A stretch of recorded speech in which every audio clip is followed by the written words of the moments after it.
Good afternoon and welcome once again to Wave Your Grades on KUAW.org, emanating from Kansas City, Missouri, founded by and produced and directed by Louis George Walker, founder of KUAW, Knowledge, Understanding, and Wisdom.org. Our program is Wave Your Grades because we're asking American students to strive for excellence in honor of our troops, and therefore, while at airports on the return of those who have been deployed in programs at celebrations, it is not at all unusual, or for that matter, inappropriate to wave flags. We ask that American students wave your grades, that you wave your leadership, that you wave your community service, that you wave that which is excellence to those in honor of their service. So our program is called Wave Your Grades, brought to you by Stoots for Boots, American students striving for excellence in honor of our troops. My name is Carl Boyd. I am your host, and on this particular day, Saturday, September 4th, I want to start with a hearty congratulations.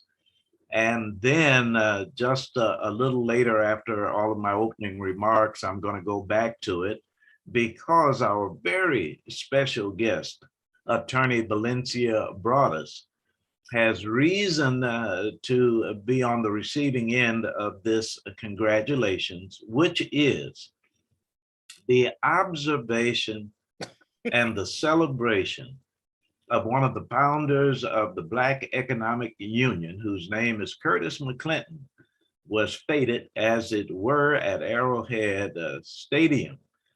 And those responsible, the Black Economic Union and other sponsors, will be elaborated upon by our very special guest, Attorney Valencia Broadus, who can receive the congratulations and give us a summary on how that program went and what has happened since then, in addition to telling us about what she will be discussing this afternoon on Wave Your Grades. But before I do that, let me just say a thank you to VFW Post 8100, former commander and currently judge advocate Gerald Caldwell, for, I guess, Louis George Walker, what we might refer to as a partnership with Stoots for Boots, and a staunch supporter of this program, Wave Your Grades.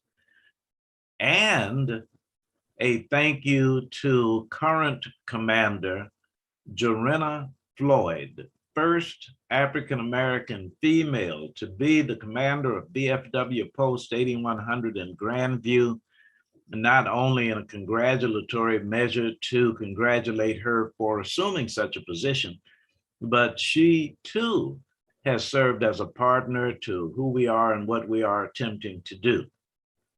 I would like to announce that there was an introduction of Chris Kelly with Metropolitan Community Colleges to the VFW Post, and we on Wave Your Grades at KUAW.org will be dedicating the month of November to our veterans, in as much as Veterans Day is in November, and we will be hearing from those who are participating in the celebration of November 11th through the entire month, asking, by the way, Attorney Valencia Broadus to help us on the first Saturday in November, in as much as our first Saturday programs are Smart Club Saturdays, and we are so proud to have that affiliation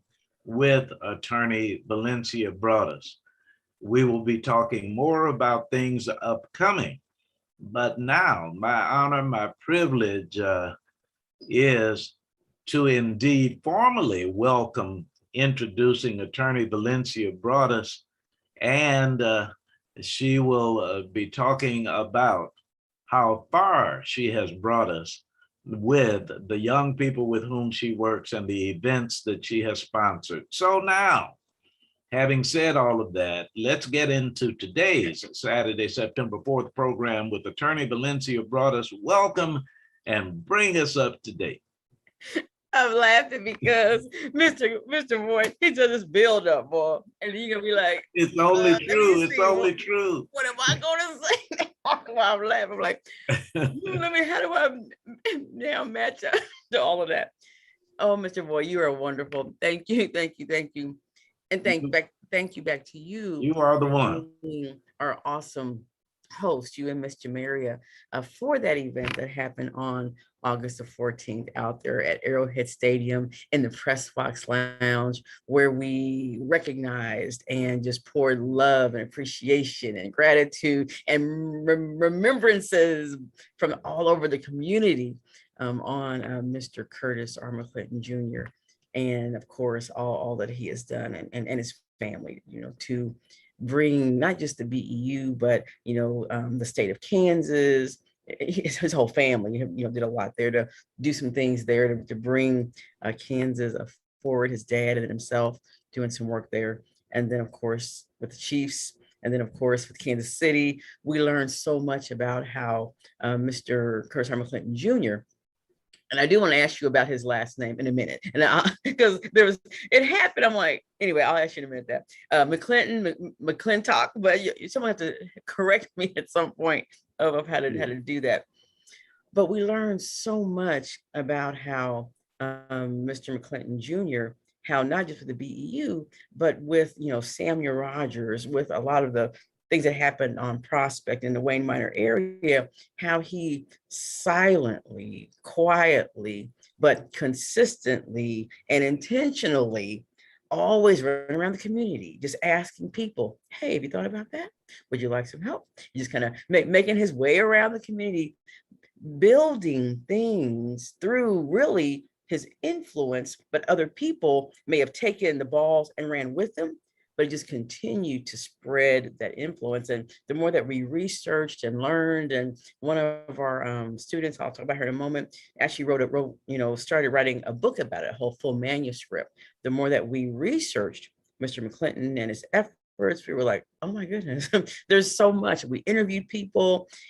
We learned so much about the works that not just that he did, but that he intentionally set out to try to happen. And then through his leadership style, he really just consistently and intentionally and made things happen. And there's a lot of so much still standing today came from, not just his vision, but through the BEU and all the other CDCs came out of that. I didn't know all of that. We learned so much, about how all that happened. And yes, so that's the biggest piece, that the community that was there that day, some people already knew, and it was a refresher to them, but they got to say thank you. There's some who hadn't. Some of the Chiefs ambassadors were there that he had also mentored and kind of brought forward. So that was just fun to listen to them say, I don't know if you knew, but because of exactly. I want to. It was just so wonderful, and he was so happy. His family was so happy to see people and to hear and to fellowship, to hang out. It was a family reunion. That's what it felt like to me. Absolutely. It was, everybody knew each other. So it was, anyway, so I'll stop there and then I'll talk a little bit more through the program. All right. Well, let me just say this, that it was remarkable, the number of people. And by the way, while I did not throw out any cautions at the beginning of the program, there was a point at which I thought we would do this every Saturday, and we absolutely need to say to those who are watching and listening, take care as it relates to coronavirus protocol, wear your masks, do indeed get your vaccinations, all of those kinds of things. And did not say that in the introduction. But the reason I'm bringing it up now, Attorney Valencia Broadus, is because when you looked at the attendance, when you looked at people who were not obligated to come, but who indeed attended the affair, observing proper protocol, but making their way to make a few remarks about Curtis McClinton. And by the way, your pronunciation is absolutely correct. Uppercase M, lowercase c, uppercase C, Linton, McClinton Jr. That is certainly the correct pronunciation, but the number of people who came out and just really enjoyed the occasion, that's why you deserve such congratulations. But let me say this in the presence of someone who knows what I'm talking about. Louis George Walker is sitting right there. And Brother Walker, you will be able to attest that I am not blowing smoke. I am not trying just to make Attorney Valencia Broadus feel good, but let me say how you are a reminder. As a matter of fact, we might even say torch taker from the Curtis McClintons of the world, when we say to you how much we appreciate your observation of Curtis McClinton when you say he would see something needing to be done and take steps to do it. We are sharing the stage with Attorney Valencia Broadus, whose SMART Club is not just smart at an intellectual level, but you saw something and did something about it. You have been a part of young people's lives, not just in a sense of saying nice things to them, but doing things that are important in their lives, providing scholarships that are important in their lives, providing forums where they become financially literate in their lives in real time, taking time when many people have just taken off since this coronavirus started, the pandemic goes on. But interestingly enough, Attorney Valencia Broadus goes on as well. I don't want to overdo, I don't want to embarrass you. It's not that kind of thing. But again, Brother Walker can attest to the fact that we are witnessing what you are doing in person and thanking you for that, because paying tribute to Curtis McClinton Jr.'s testimony to your appreciation of what others have done, but you continue to do it now. So thank you, thank you, thank you.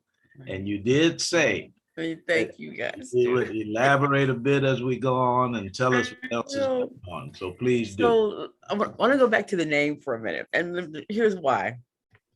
The gentleman that the ambassadors came, and as people may already know, I didn't know how it all worked, but the chiefs ambassadors, there are a lot of the retired chiefs and then their wives, and they're all in this chief ambassadors club. So we had a bunch of the ambassadors that were there. It was just amazing. And the person who was kind of leading the group was like, saying who would speak first and all that ambassador, when he got up, he said McClintock. Let me tell you why that's important. No, because he might be right. Let me tell you why. Because I called Senator Melissa, Councilwoman Melissa Robinson's office, and trying to get some information in doing this event and everything. And an awesome young lady answered the phone, and I was telling her about what I'm doing, and she's like, I said Curtis R. McClinton Jr. She said, "Oh, you mean McClintock?" I said, well, I don't think, I'm talking to the city council's office, right? So I'm not going to say they're wrong. I'm like, well, I don't think so. She said, no, it's McClintock. I said, well, I'm not sure. We've done a lot of research and I haven't seen that anywhere. And I'm trying to, because maybe I'm wrong. So I'm on my phone Googling while I'm talking to her, because I'm like, maybe I am wrong. She says, well, no, my mom, we know them. It's McClintock. And so she's about where she's from. And then I said, well, okay, but we didn't see that written anywhere. So she's talked about where they're from. She said, maybe that was a country way of saying it. And so I kind of went on. So I told that to Miss Kathy and Jim. I said, is that his last name? Are we saying it wrong? So that's why now 2 months later, when the man's up on stage, a Chiefs ambassador, and says Curtis R. McClinton Jr. McClinton, Curtis R. McClintock. He said McClintock. And I was like, maybe that is his last name. So we need to do some research on that because from what the lady was telling me, she says, well, maybe, they just kind of say McClinton now. She says, but it's McClintock. I said, I don't know. I said, we were going to research it. Well, so I am going to research it some more. Okay, well, let me tell you an advantage that I have that we won't always have. As a matter of fact, I should on each program mention the name DeQuay Wilson, because DeQuay has been our announcer since we began and was becoming not only announcer, but co-host and producer and engineer, and had an intervention in her family where her duties and responsibilities, great person that she is, takes us away. And of all people to come in and help us, Louis George Walker, with all that he has to do with this station, we are privileged, we are appreciative. And of course, we look forward to DeQuay being back with us. But Attorney Valencia brought us, let me tell you, an advantage that I have having Louis George Walker. There are not a lot of people with whom I have the opportunity to work like an Attorney Valencia brought us who are of my generation. So during the program, I can always lean on Brother Louis George Walker as I offer testimony to something, because he can say, I have heard stories like this as well. So let me give you my story and see if Brother Walker can validate. But I had the privilege, the honor of speaking at a family reunion. And the family was the Wilcox family. And I think it was WILCOTTS, the Wilcox. When I was getting ready to make my remarks, you will love this. The person introducing me apologized as she stood to go to the lectern to introduce me and said, Mr. Boyd, we are really sorry that we didn't have more family members show up. There are only about 1,200 people here. And I am serious. She said, we only have about 1,200 people here.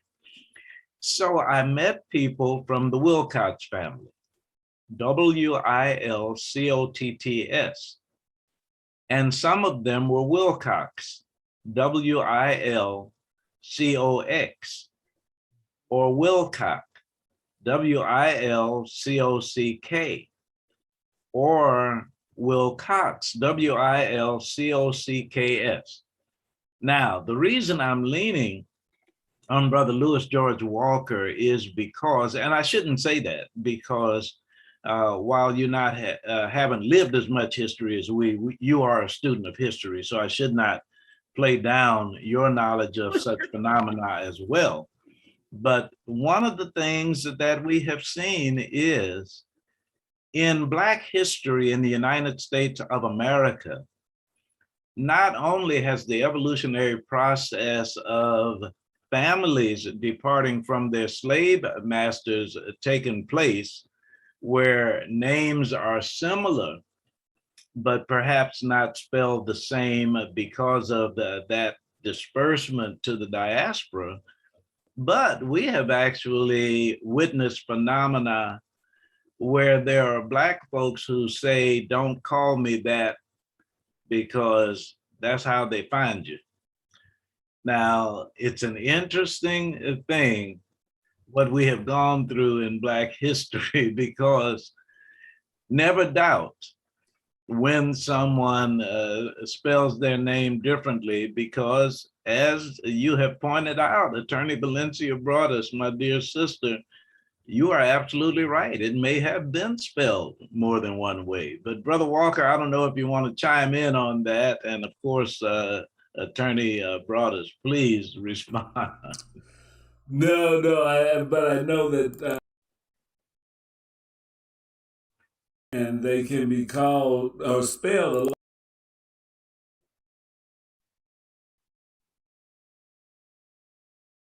Exactly. And by the way, as a matter of fact, I would even ask Sister Broadus, in your legal practice, have you run into things that would remind you of this?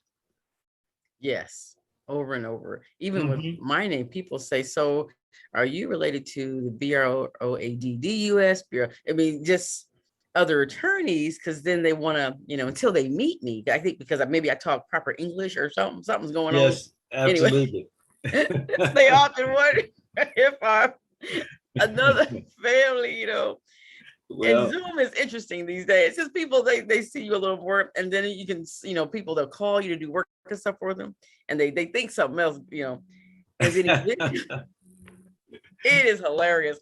So no, I have. It was just, you made me think of that because that was just so funny when that gentleman said. I was like, maybe that is his name. Anyway, so there you go. we will research more. It just gave us everything, gave us more and more and more to research. When Donald Maxwell Sr., he got up there and talked about his 25 years, of course, of just not just work, but working under Mr. McClinton, and how a lot of his development ideas came about. And we're like, I knew a little, but not so much. So he gave us some more stuff to research. So we're going back to not even the drawing board, but to the manuscript that Miss Tierra, she interviewed lots of people to learn. She's our social media fellow. She's a graduate from KU, and has been doing a lot of that work with us to help us to do the research and interviews and to come up with the book that we're going to eventually, come Thanksgiving, through our Thanksgiving period, we're going to be doing an actual release of Mr. McClinton's book. And so everyone was like, they want a copy. So we were doing teasers on purpose. so Well, so we could. I'll tell you, we were joking with Barbara about having ridden her bicycle all the way from where she had relocated.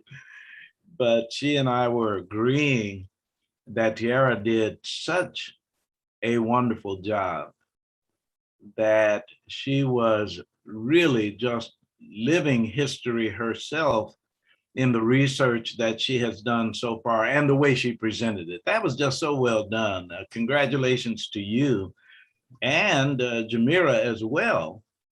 And now you can let me know if I am mispronouncing names, but they were great.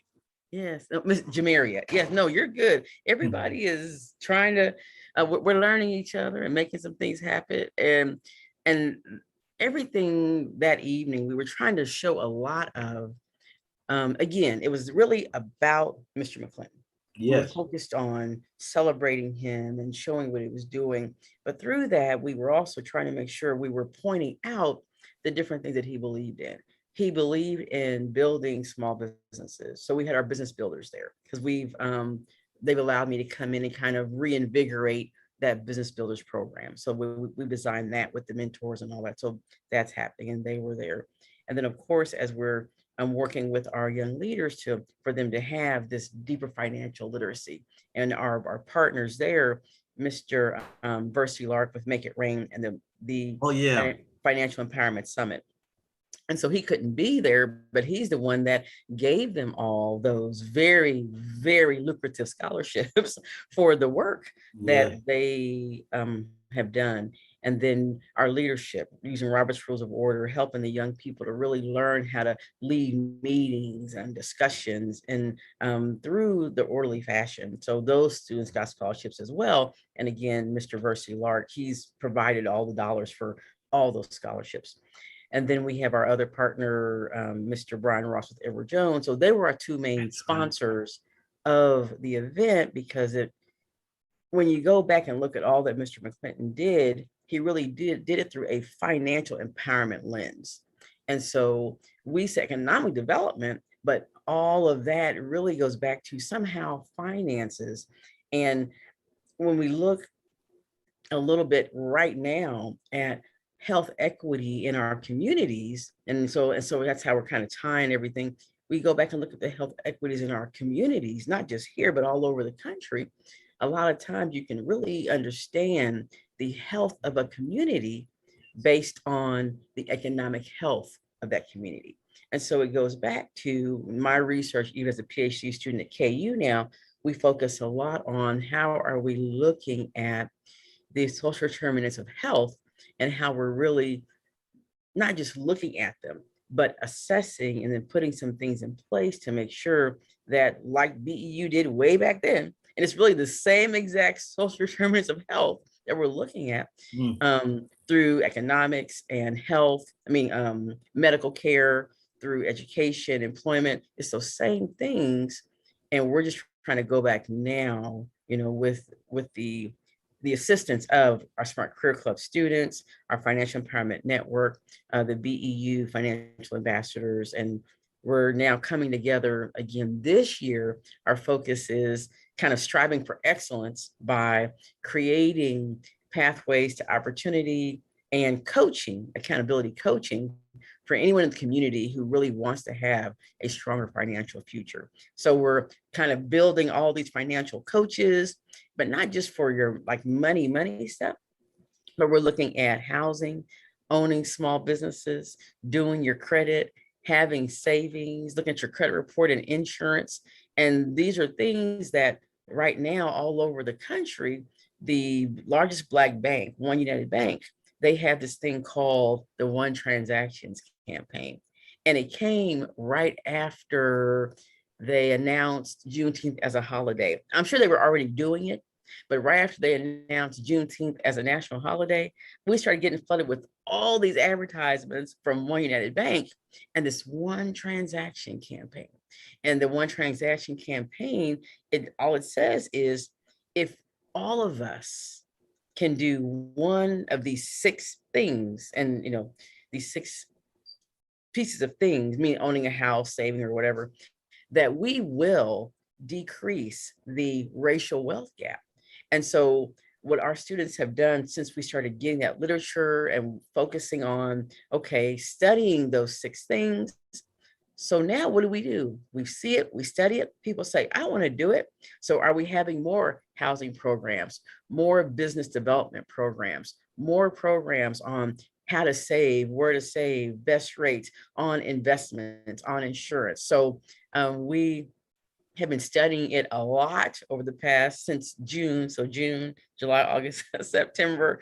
And now we're about to do our first Pathway to Opportunity Financial Empowerment Summit on October the 2nd at the Black Archives. And we'll have workshops and accountability coaches there that people can sign up for this year. And we're going to do it for a year, as we did our business builders and our financial, students.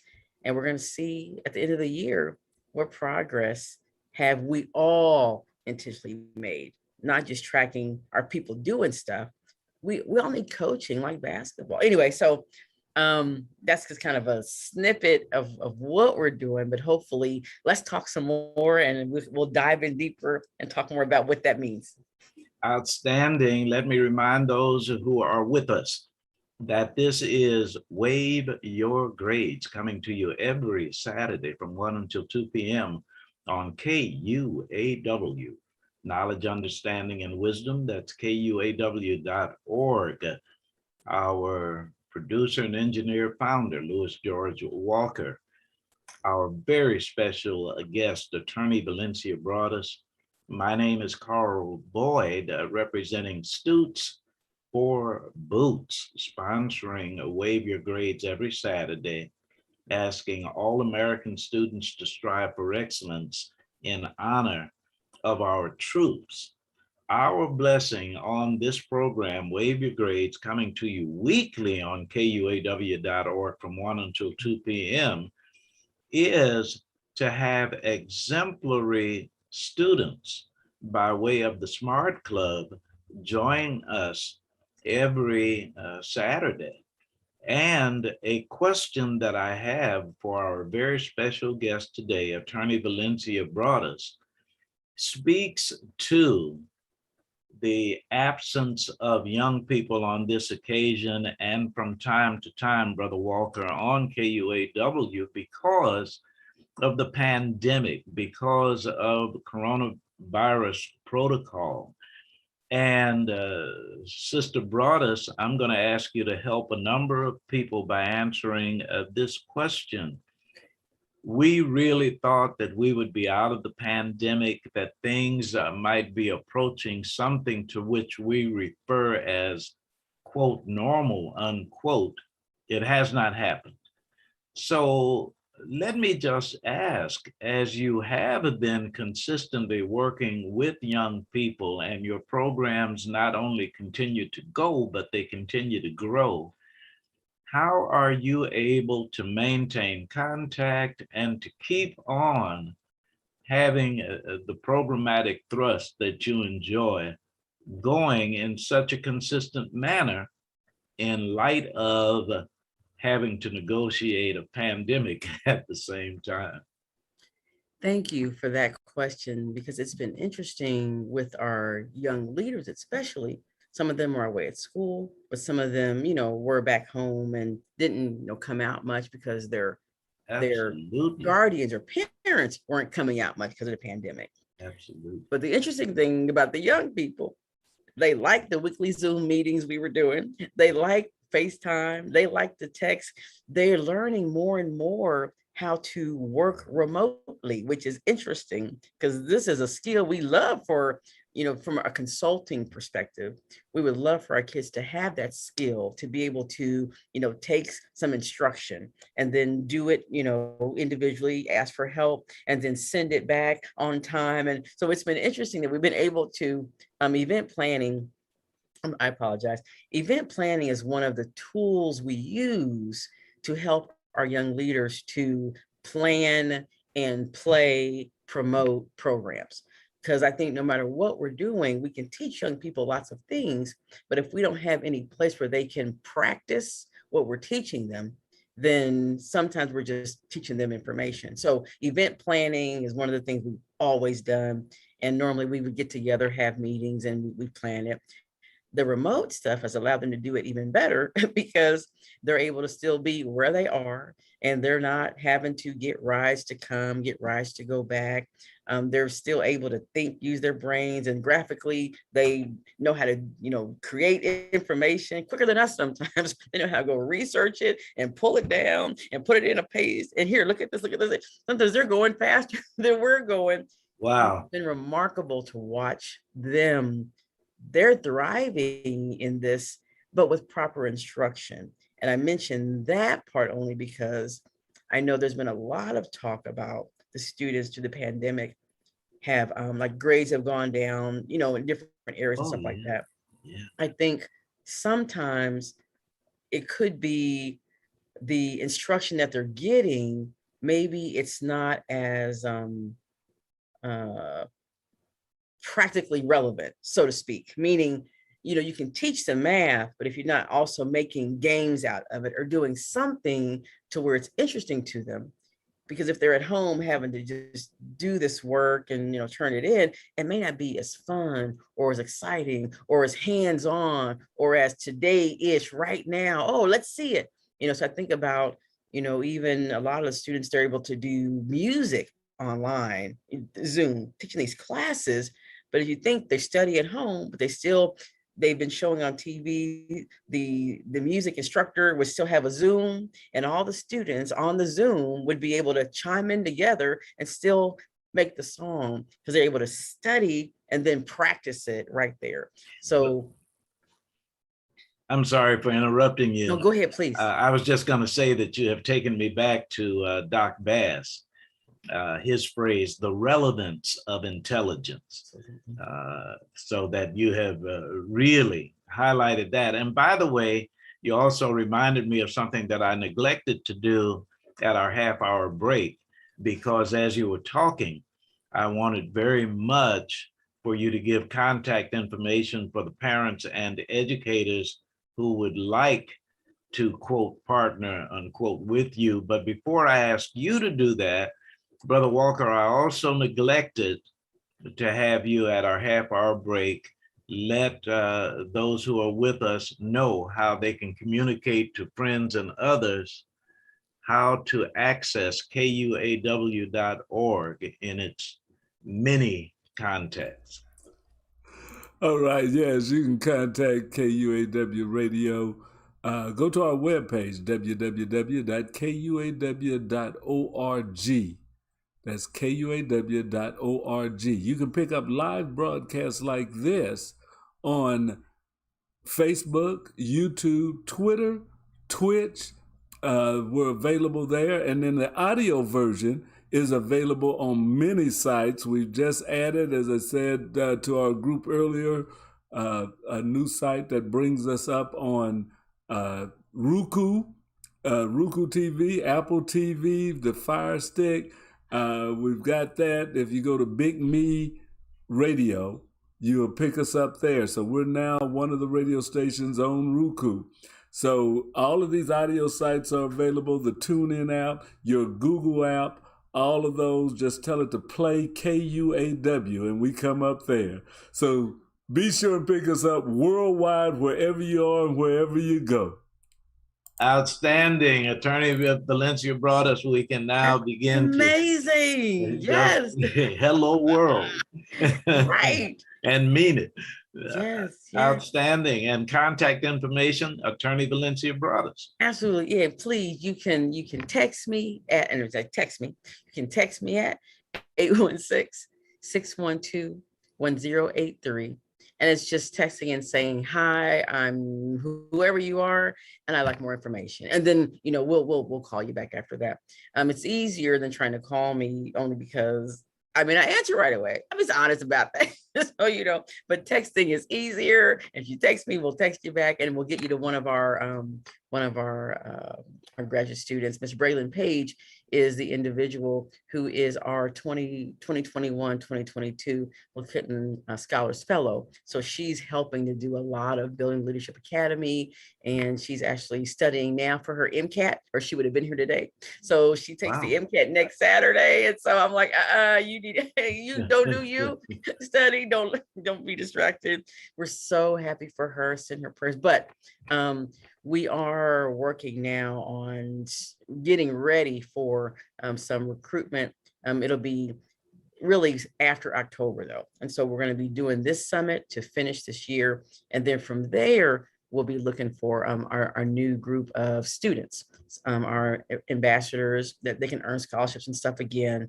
But we need to get past the financial summit first so that these students can finish this project and do their thing. So 816-612-1083. Text me and just say, I'm interested, and we promise we'll get back with you. Now, as it relates to Attorney Valencia brought us in what she just said about texting, 816-612-1083. Texting is important. I know she has never heard this before, but there has been an occasion once in a while where if you phone that number, you might hear the mailbox is full. I know that's a surprise to Attorney Valencia Brothers. It's not a surprise. Right. So I have never texted and had a response, we are sorry, the text line is full. Yes. So you can absolutely text 816-612-1083, and you will get a response often, at least in my case, often immediately or pretty close thereof. Absolutely. So I thank you for that and for that contact and for letting people know, because while I'm on the subject, in what ways can parents, educators, and by the way, when you consider Brother Brian Ross and Bercy, is it Clark? Lark with an L. Lark, that's right. Bercy Lark, you don't have to necessarily be formally an educator, but or parent. You can help in whatever ways you can. So what are some of the ways that those who interface with the Smart Club volunteer and help? There are a couple of ways. Biggest one is because we are a career club, we're always looking for individuals to come and tell our students what you do, like for real what you do. It's interesting.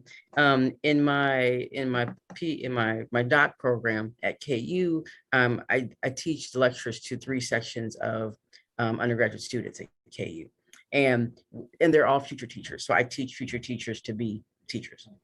And it's interesting because as this is happening, a lot of those students, they talk intensely about that they're happy that they're in the School of Education, and they say that's good. But most of them, they had no idea what they wanted to do. And so they say they wish they would have had people to come and talk to them about careers. And there's white and Black students, so very diverse, very socioeconomically, everything. So it is not a majority of Black students that are in my classes. And I want to make that clear because sometimes we think only we're not getting it. They ain't getting it either. So I want to say that on purpose because and sometimes I'm like, really? I mean, we make some assumptions. Most of the students, 75% that are in I have 3 sections that I teach, each week.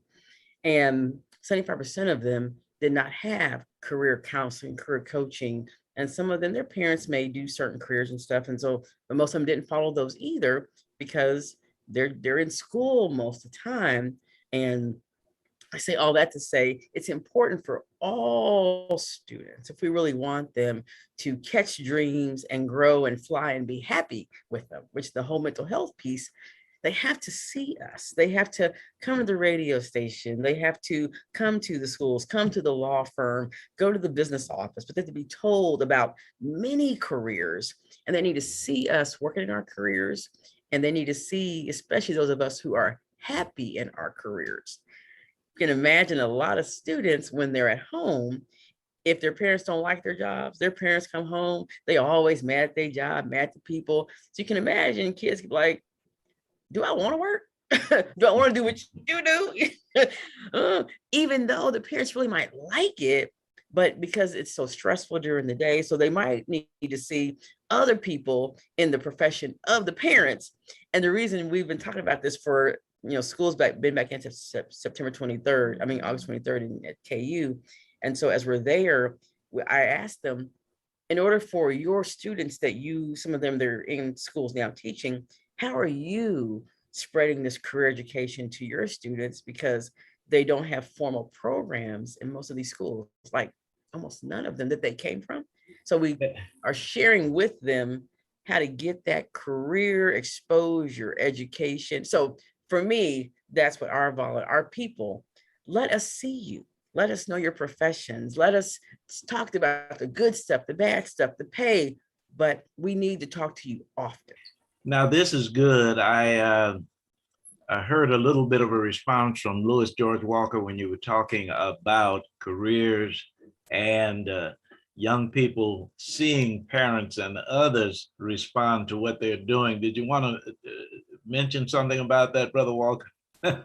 No. But I do know that, like you say, you want to see people in a job that they enjoy doing, because that's what it is. And job shouldn't be thought of as that a thing that you have to do, but it should be looking at something that you want to do, that you enjoy doing.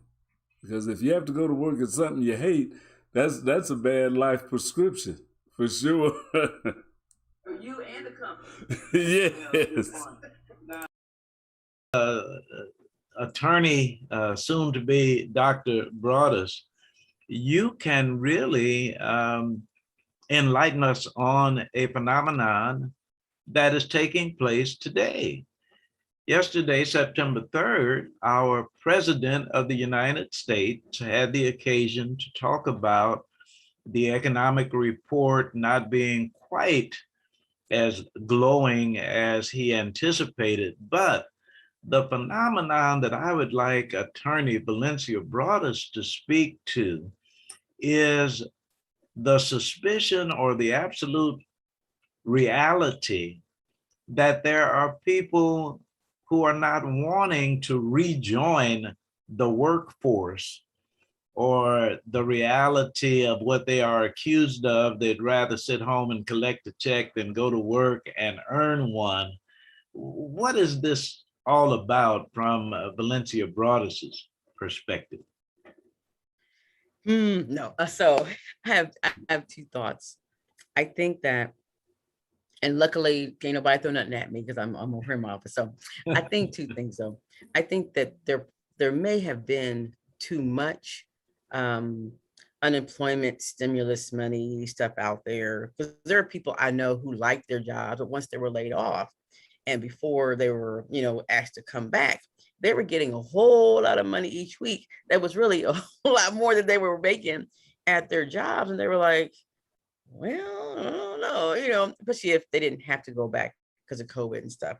So I think that there was a piece where there may have been too much of the dollars, unemployment dollars and stuff, and then, where people could really earn more to really pay more of their bills if they didn't go back to work. That's number one. But along with that is of course, the clear fact that the reason that was attractive to people is because they really weren't making enough on their jobs in the first place, meaning the $15 an hour piece, and then other jobs are even like McDonald's, Chipotle, all these places now, they're paying $15 an hour. And so a lot, even at first, though, it was still hard to get people to come back because now the whole mask and all that stuff. So there's different things happening. I think first there was maybe too much of an infusion of just capital that people, you could stay home and relax. People want to work, but also people want to be happy. And I think that's so important. A lot of the people, though, that were at home because it was more, I don't want to say profitable, because that's not, meaning it was easier to stay home and make more. But a lot of those people also invested those dollars in businesses. So they did so now they're consulting and they're liking working from home. A lot of the individuals that are with companies that let them work from home that are now trying to make them come back, they're like, I don't want to come back. I think I'm learning and doing great, and I'm productive working from home. Don't make me come back. And so, because as some of those companies are making them come back, their articles are saying in the news all over that people are saying, no, thank you. That's interesting, because that means they're willing to give up the dollars because they want to be happy. They want to be comfortable. They don't want to be in traffic for 3 hours, all sorts of stuff. People want to work. People they want to be happy though, and they want to get paid. They want to pay their bills, and they've seen that it's possible. The pandemic showed people it is possible, and a lot of people, they want that. Now, I will tell you, if I can make it quick, that I had the opportunity to travel working with educators and students in a number of different places. And one of those places was Hobbema, Alberta, Canada. And there was a particular Native American tribe I had addressed on a couple of occasions, but I was asked back. And the reason Attorney Valencia Broadus, I was asked back is because those who invited me wanted to speak to young people about their lives after a settlement. This was what the settlement was. There was a gas company who violated burial rights on the reservation where this particular tribe lived. The settlement was that upon attaining the age of 18, all you had to do was live long enough to become 18, and you received $70,000. Now, this had been going on, I think, not just for years, but for decades. And I was asked to come and speak to the young people because they were about to receive the last payment of that kind. This would be the last time that you became 18 and would receive $70,000. Now, your lifestyle that you anticipated is not going to happen. Those who preceded you And I only brought that up because we don't want to be unfairly critical of those who are not pursuing the traditional workplace Yep. based upon their satisfaction, if you will, with receiving the payments that they were receiving. In some cases, they are said to be lazy, they're said to be unfair, they're said to be working the system. But either actually, in some cases, perhaps perpetually, perceptively, Yes. this really has helped. They really felt that they needed that extra. This is a real thing. And if I can continue to do that, I can continue to pay some bills I wasn't able to before. I So agree. I appreciate your not being overly critical, but there is a reality setting in now that this is not going to last always. And the prayer would be that having to go back, they would, Brother Walker, engage something that they enjoy rather than something that they simply tolerate. Uh, Sister Right. Attorney Valencia brought us, these are some interesting times. They are. Yes, they are. And here's So, what's yes, interesting, and I'll definitely want you please to comment on this as well. When we think about, I, I personally was not for $15 an hour for someone working at McDonald's. And let me tell you why. I just think that sometimes most of the ones I've gone to, and again, it doesn't matter where it is, I'm talking about all communities, even if they're, friendly, nice, whatever, sometimes it's, not being able to do simple calculations. There was just things that were happening where I'm thinking those are jobs for young people, and that 10, 11, 12 max would have been enough. And so when you're doing 15, that raises the price of everything. And people keep saying, well, but for all of those places, the corporations make enough money, where they can afford to absorb that $15 an hour. But that's for the big corporations. But if all the companies are having to do it, the small ones too, sometimes they can't absorb that, and then they could go away. So if I can go to McDonald's or Chipotle and make 15, rather than going to a local mom and pop that needs me too, they can't afford that, then that's taking away those employees. Because people, they're going to go where right now, especially the younger crowd, they're going to go off to where the money is. And so I'm how do we help young people to get more into satisfaction of jobs and don't focus only on money? And so I think there's a whole piece of that as well, yes, personal finance. And so I yes. think the career stuff does it. Sometimes they don't want to volunteer because they don't see the value in it. It's like, am I going to get paid? So I think we doing a little bit more of teaching servant leadership, but also satisfaction in careers and internships and practicums and volunteering to, build your skills. I think there's some things, a lot of opportunity right now to get some of that foundational stuff that we did to Now, earn and network and get mentors. There's some room right now to put some of that in there to help. and this speaks very directly to contacting Attorney Valencia Broadus, 816-612-1083.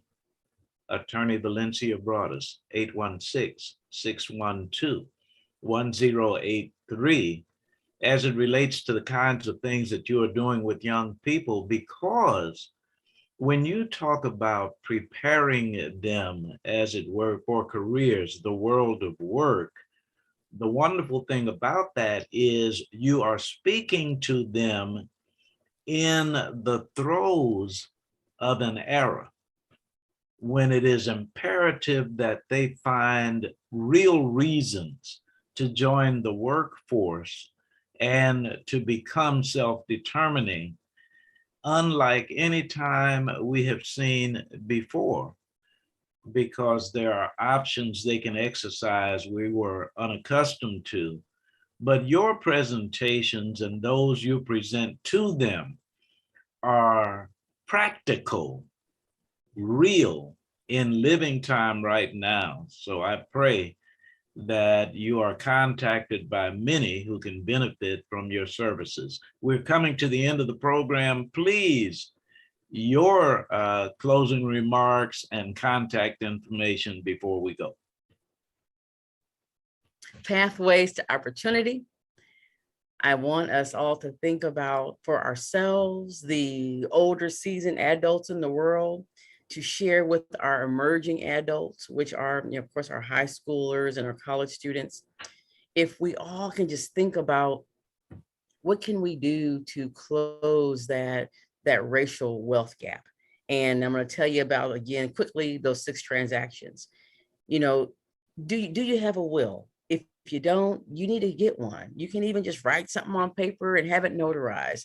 Do you already own a home? And if you don't, think about it. That's how we get money into our school tax bases and other things. Do you have savings? The pandemic really showed us that we really need to have 3 to 6 months of savings, and maybe you need help learning how to do that, and that's cool. Are you investing yet? Do you have real estate properties or some other things you're investing in for retirement, because Social Security may not be there? I don't know, but so are you looking at insurance? And then do you know what your credit score is so you can take advantage of some of these things? I mention those because October 2nd, we're going to be having a lot of workshops on those 6 transactions and showing people how to start and then be coached through. And we'll be sending you more information about that if Mr. Boyd will let me come back at some time. Oh, in absolutely. the month before then to join us. Really? We'll have Zoom opportunities and live. So thank you that's all so I got. much.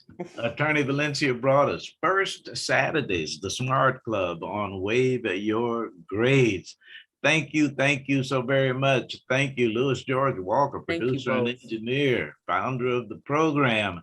My name is Carl Boyd. As we come to the close of the program, let me say to students across the USA, your Stoots for Boots message for this day, September 4th. On the backs of those who swim, on the wings of those who fly, in the hands and hearts of heroes who must march where some will die. Are students in America safe to earn all that you can in respect for U.S. troops on whose shoulders we all stand? This is Wave Your Grades, KUAW.org. My name is Carl Boyd. Gracious God and wonderful Wanda, I'm on my way home. Amen. Bless you guys.